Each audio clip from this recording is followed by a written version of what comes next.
वंदे वाणी विनायकौ सर्वेभ्यः नमो नमः। अहं गणेश्वरविश्वालः प्रशिक्षितः संस्कृतशिक्षकः केन्द्रीयविद्यालयः। भवतां सर्वेषां षष्ठीकक्षायाः एतस्मिन् कालांशे हार्दं सुस्वागतं शुभाभिवन्दनं च। बच्चों, आज हम षष्ठी कक्षा के अष्टम पाठ सूक्ति स्तवकः इस शीर्षक को सस्वर गान करेंगे और सस्वर गान के साथ साथ उसका व्याख्यान भी देखेंगे। तो आइए बच्चों, समय नष्ट ना करते हुए इस सुंदर शीर्षक का हम रसास्वादन करते हैं, सस्वर गान करते हैं और उसका जो अर्थावगमन करने के लिए प्रयत्न करते हैं। हमारे शीर्षक का नाम है सूक्ति स्तवकः। सूक्ति स्तवकः, इस पद में दो पद छुपा हुआ है। पहला पद है सूक्ति और दूसरा पद है स्तवकः। सूक्ति, इस पद में भी दो पद लुकायित है। सु संयोग उक्ति, सु अर्थात उत्तम, उक्ति अर्थात वचन, अर्थात सूक्ति इस पद का अर्थ इस प्रकार हो जाएगा उत्तम वचन। स्तवकः, इस पद का अर्थ है गुच्छा। संपूर्ण शीर्षक का अर्थ इस प्रकार आ जाएगा उत्तम वचनों का गुच्छा। तो आइए बच्चों, हमारा जो शीर्षक है सूक्ति स्तवकः, इस शीर्षक में 5 श्लोक दिए गए हैं। इन 5 श्लोकों का हम पहले सस्वर गान कर लेते हैं ताकि हमारा संस्कृत साहित्य के प्रति रुचि उत्पादन हो सके। तो आइए बच्चों, इस शीर्षक का जो श्लोक है उनका सस्वर गान करते हैं। प्रथमः श्लोकः। उद्यमेन हि सिद्ध्यन्ति कार्याणि न मनोरथैः न हि सुप्तस्य सिंहस्य प्रविशन्ति मुखे मृगाः। द्वितीयः श्लोकः।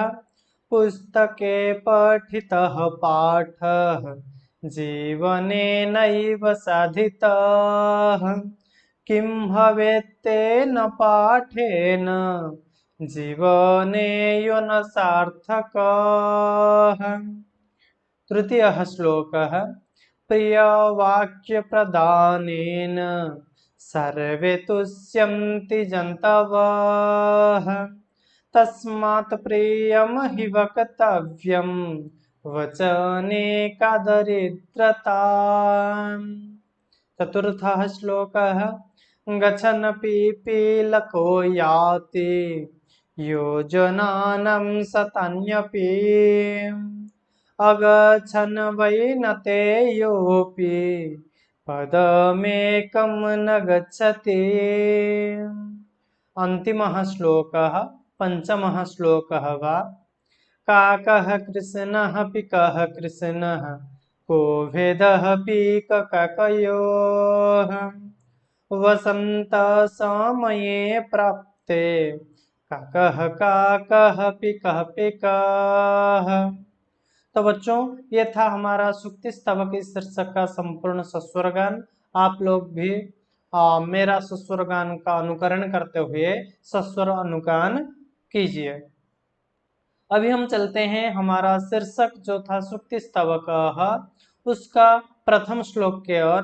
प्रथमः श्लोकः। उद्यमेन हि सिद्ध्यन्ति कार्याणि न मनोरथैः न हि सुप्तस्य सिंहस्य प्रविशन्ति मुखे मृगाः। पहले इस श्लोक का अर्थ जानने से पहले हम इसका शब्दार्थ जान लेते हैं। इस श्लोक में जो शब्द है उनका अर्थ क्या है, इनमें जो पद प्रयोग हुआ है उन पदों का अर्थ क्या है। उद्यमेन अर्थात परिश्रम से, ही न, ये दो पद अव्यय पद हैं। सिद्ध्यन्ति अर्थात सिद्ध होते हैं। कार्याणि अर्थात कार्य। मनोरथैः अर्थात मन की इच्छा से। सुप्तस्य अर्थात सोते हुए के। सिंहस्य अर्थात शेर का। प्रविशन्ति प्रवेश करते हैं। मुखे अर्थात मुंह में, मृगाः अर्थात हिरण। अभी हम देखते हैं इस प्रथम श्लोक का भावार्थ, अर्थ कैसा है। कोई भी काम कड़ी मेहनत से अर्थात कठोर परिश्रम से ही पूरा होता है, सिर्फ मन की इच्छा से नहीं, क्योंकि कभी भी सोते हुए शेर के मुंह में हिरण नहीं आ जाता। इस श्लोक का अर्थ इस प्रकार है, हमको सदा सर्वदा जो भी कोई कार्य हम करते हैं, हर कार्य को करने के लिए, पूर्णता देने के लिए कठोर परिश्रम का, कड़ी मेहनत का बहुत ही महत्वपूर्ण भूमिका रहा है। जैसे कि हम ऐसे सोचेंगे कोई कार्य करने के लिए हम विदाउट मेहनत अर्थात कठोर परिश्रम ना करते हुए हमारा कार्य सिद्धि हो जाए, ये कभी भी संभव नहीं है। जैसे कि कोई एक शेर वो सो के रहेगा और अपना मुंह को ऐसे खोला छोड़ देगा, ऐसे ओपन करके रखेगा, बोलेगा कि कोई एक हिरन आएगा और मेरा मुंह में घुस जाएगा, मैं उसको मेरा आहार कर लूंगा, उसको खा लूंगा। ये कभी भी संभव नहीं है। यदि सिंह को, शेर को खाना चाहिए तो उसको अपने घर से निकलना पड़ेगा, जंगल को जाना पड़ेगा और शिकार भी ढूंढना पड़ेगा और शिकार भी करना पड़ेगा, तो उसके बाद वो शिकार खा सकता है। ऐसे सोते सोते यदि दिवा स्वप्न देखेगा, मन की इच्छा से बोलेगा तो कार्य नहीं होगा। तो बच्चों, इस श्लोक से हमको ये शिक्षा मिलता है, कोई भी चीज हमको, हमारा कोई भी लक्ष्य प्राप्ति करने के लिए हमको पहले हमारा जो मनोरथ है, जो मन का इच्छा है, उसको दृढ़ करना है और उसके हिसाब से कठोर परिश्रम करना है। तर्हि आगच्छन्तु द्वितीय श्लोकं प्रति गच्छामः। अस्माकं द्वितीयः श्लोकः, हमारे द्वितीय श्लोक इस प्रकार है, पुस्तके पठितः पाठः जीवने नैव साधितः, किं भवेत् तेन पाठेन जीवने यो न सार्थकः। इस श्लोक का शब्दार्थ इस प्रकार है, पुस्तके अर्थात पुस्तक में, पठितः अर्थात पढ़ा गया, जीवने अर्थात जीवन में, नैव न संयोग एव, साधितः उपयोग किया गया, किम क्या, भवेत लाभ, यहाँ पर भवेत जो क्रियापद है लाभ के अर्थ में प्रयोग हुआ है, पाठेन पाठ से, सार्थक अर्थात उपयोगी। इस श्लोक का भावार्थ इस प्रकार है, यदि पुस्तक में पढ़े गए पाठ को जीवन में उपयोग नहीं किया गया तो ऐसे पाठ से क्या लाभ जो जीवन में उपयोगी न हो। अर्थात बच्चों, इस श्लोक का भावार्थ हम इस प्रकार भी जानेंगे, हम हमारे दैनंदिन जीवन में, इस छात्र जीवन में पुस्तक से बहुत कुछ पढ़ते हैं और बहुत कुछ जानते हैं और बहुत कुछ ज्ञानार्जन करते हैं, लेकिन जिस ज्ञान को हम पुस्तक से अर्जन किए हैं, उस ज्ञान को यदि हम हमारा दैनंदिन जीवन में, हमारा भविष्य जीवन में, हमारा जीवन काल में उसको उपयोग नहीं करते हैं, उसका प्रयोग नहीं करते हैं, तो यहाँ पर सोचने का चीज ये आ जाता है, ये पढ़ने का क्या लाभ है, हम क्यों इसको पढ़े। तो बच्चों, इस श्लोक से हमको ये शिक्षा मिल रहा है, हम जो भी कुछ पढ़ रहे हैं, जो भी कुछ ज्ञान अर्जन कर रहे हैं पुस्तक से, तो उस ज्ञान को हमारा जीवन में भी अप्लाई करना है, हमारा जीवन में, दैनंदिन जीवन में उसको उपयोग करना है। यदि हम उसको हमारा दैनंदिन जीवन में उपयोग करते हैं तो उस ज्ञान का मूल्य रहता है, यदि उसको हमारा दैनंदिन जीवन में हम उपयोग नहीं करते हैं तो उस ज्ञान का कोई भी लाभ नहीं है। अनन्तरं पश्यामः, अस्माकं तृतीयः श्लोकः, तत्र तृतीय श्लोकः एवं प्रकारेण अस्ति, प्रियवाक्यप्रदानेन सर्वे तुष्यन्ति जन्तवः, तस्मात् प्रियं हि वक्तव्यं वचने कदरिद्रता। अत्र शब्दार्थाः भवन्ति, प्रिय वाक्य प्रदानेन अर्थात प्रिय वचन बोलने से, सर्वे अर्थात सभी, तुष्यन्ति अर्थात प्रसन्न होते हैं, खुश हो जाते हैं, जंतवः अर्थात जीव, मनुष्य आदि, तस्मात् इसलिए, प्रियम अर्थात प्रिय वचन, वक्तव्यम बोलना चाहिए, वचने अर्थात बोलने में, दरिद्रता अर्थात कंजूसी, क्या कंजूसी है, इसका इस श्लोक का भावार्थ इस प्रकार है, प्रिय वाक्य बोलने से सभी जीव प्रसन्न हो जाते हैं, अतः प्रिय वचन ही बोलना चाहिए। प्रिय वचन ही बोलने से कंजूसी क्यों? अर्थात बच्चों, इस श्लोक हमको ये शिक्षा प्रदान करता है, इस संसार में जितने सारे जीव हैं, जितने सारे जंतु हैं, अर्थात जितने सारे मनुष्य हैं, सब कोई प्रिय वाक्य प्रदान करने से संतुष्ट हो जाते हैं, खुश हो जाते हैं। किसी के साथ हम जैसे अच्छे से बात कर लेते हैं, हंस के बात कर लेते हैं, सुमधुर स्वर से, कोमल वचन से बात कर लेते हैं, वो व्यक्ति विशेष खुश हो जाता है। तस्मत् प्रियम ही वक्तव्यम, इसीलिए हमको प्रिय वाक्य बोलना चाहिए, सुकोमल वाक्य बोलना चाहिए। वचन का दरिद्रता, बोलने में हमको कैसा कंजूसी, बोलने में हमारा कोई भी क्षति नहीं होता है, तो हम बोलने में क्यों कंजूसी करेंगे?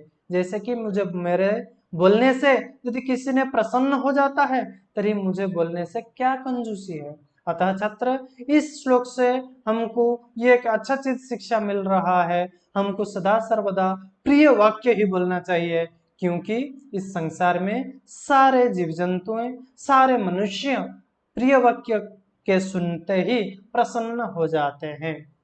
आगच्छन्तु चतुर्थ श्लोकं प्रति गच्छामः। तत्र चतुर्थ श्लोकः एवं प्रकारेण अस्ति, गच्छन् पीपीलको याति योजनानां शतान्यपि अगच्छन् वैनते योऽपि पदमेकं न गच्छति। शब्दार्थः, गच्छन् अर्थात जाता हुआ, पिपीलकः अर्थात नर चिंटी, अर्थात जो हमारा मेल आंट जो होता है, जो चिंटी होता है, याति अर्थात जाता है, योजनानाम 4 कोसों का, लगभग 12 किलोमीटर, अभी जो हम डिस्टेंस को किलोमीटर में काउंट कर रहे हैं, यहाँ पर 12 किलोमीटर इज इक्वल टू 1 योजन। शतान्यपि 100 भी, अगच्छन न चलते हुए, बैनते योपी, बैनते अर्थात गरुड़, भगवान विष्णु जी के वाहन, पदमेकम अर्थात एक कदम। आइए इस श्लोक का भावार्थ देख लेते हैं। इस श्लोक का भावार्थ इस प्रकार है, लगातार चल रही चिंटी सैकड़ों योजनों की दूरी तय कर लेती है, परंतु न चल रहा गरुड़ पक्षी एक कदम भी आगे नहीं बढ़ पाता है। अर्थात चिंटी बहुत ही छोटा सा जीव है, लेकिन गरुड़ पक्षी बहुत ही बड़ा है, इसलिए उसको पक्षीराज भी बोला गया है। पक्षियों से वो सबसे बड़े हैं। अतः चींटी सबसे छोटा है, फिर भी वो उसका जो आजीवन कार्य है वो सदा सर्वदा चलता रहता है। आप कभी नहीं देखोगे कोई चींटी सो रहा है, ठीक है? तो चींटी सदा सर्वदा चल रहा, एक कदम चल रहा है। लेकिन ये जो बैनते है वो 1 मिनट में, 1 सेकंड में बहुत दूर जा सकता है, लेकिन वो एक पाद भी नहीं चल रहा है। अतः बच्चों, हमको चींटी जैसा होना चाहिए, अर्थात सदा सर्वदा थोड़ा करके विद्या अर्जन करना है, ज्ञान अर्जन करना है, ताकि हमारा भविष्य उज्जवल हो सके। अनन्तरं श्लोकं प्रति गच्छामः।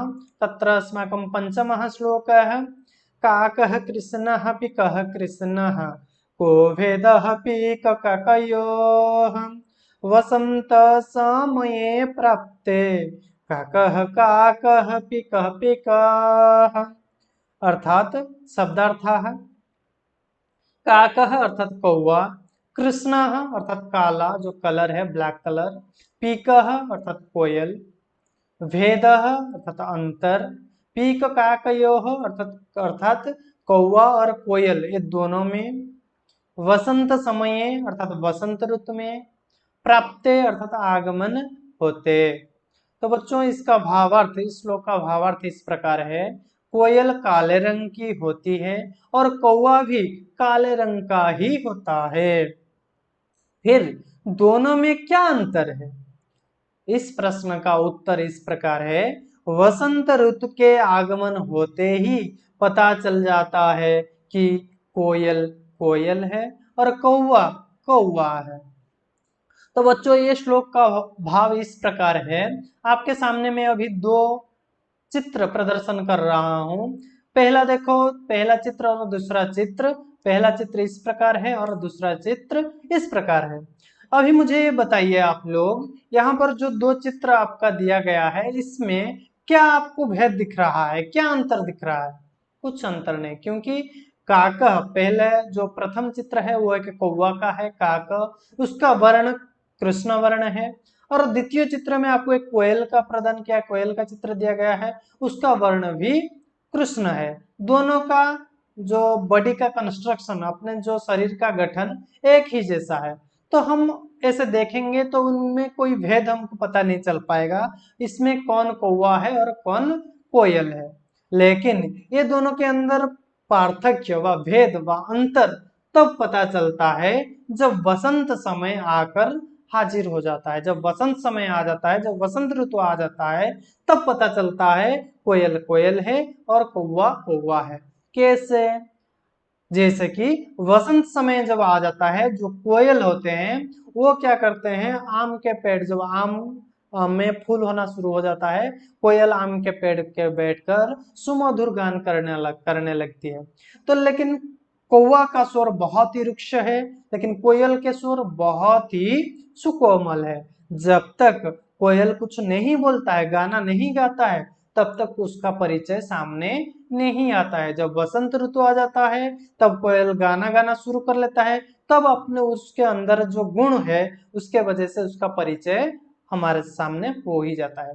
तो बच्चों, ये श्लोक से हमको यह पता चलता है कि जब हमको कक्षा में हो, कहीं पर भी हो, जब हमको कुछ बोलने का, कहीं कंपटीशन में पार्टिसिपेट करने का अपॉर्चुनिटी मिलता है, हमको उस अपॉर्चुनिटी को दो हाथ में पकड़ लेना है। अर्थात जो भी कोई अपॉर्चुनिटी हमारे सामने आ रहा है उसको हमको पकड़ लेना है और उसके हिसाब से हमको कार्य करना है। क्योंकि जब तक हम कुछ नहीं बोलेंगे, हमारे अंदर ये हमको पता है, ऐसे कोई व्यक्ति विशेष नहीं है, ऐसे कोई बच्चा नहीं है जो संपूर्ण रूप में ब्लैंक है। अर्थात सबके अंदर बहुत सारे असीमित शक्तियां का प्रवाह है, लेकिन उसका प्रदर्शन कब होता है, जब हम कुछ बोलते हैं, जब हम कुछ व्यवहार में लाते हैं। तो बच्चों, ये श्लोक हमको ये शिक्षा देता है, जब भी आपको कोई अवसर मिलता है, कोई अपॉर्चुनिटी मिलता है, तो आप लोग उस अपॉर्चुनिटी में आपका प्रदर्शन कीजिए, आपका अंदर जो गुण है उसको प्रकाश कीजिए,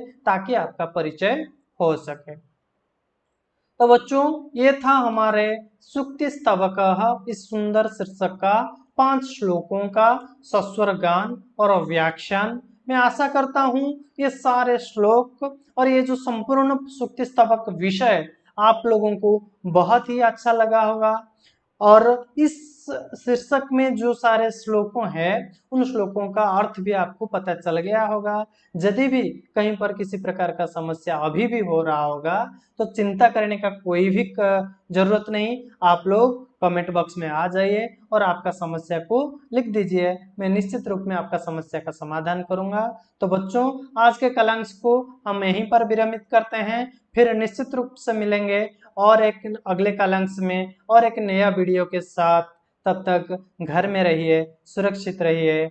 नमो नमः, धन्यवाद।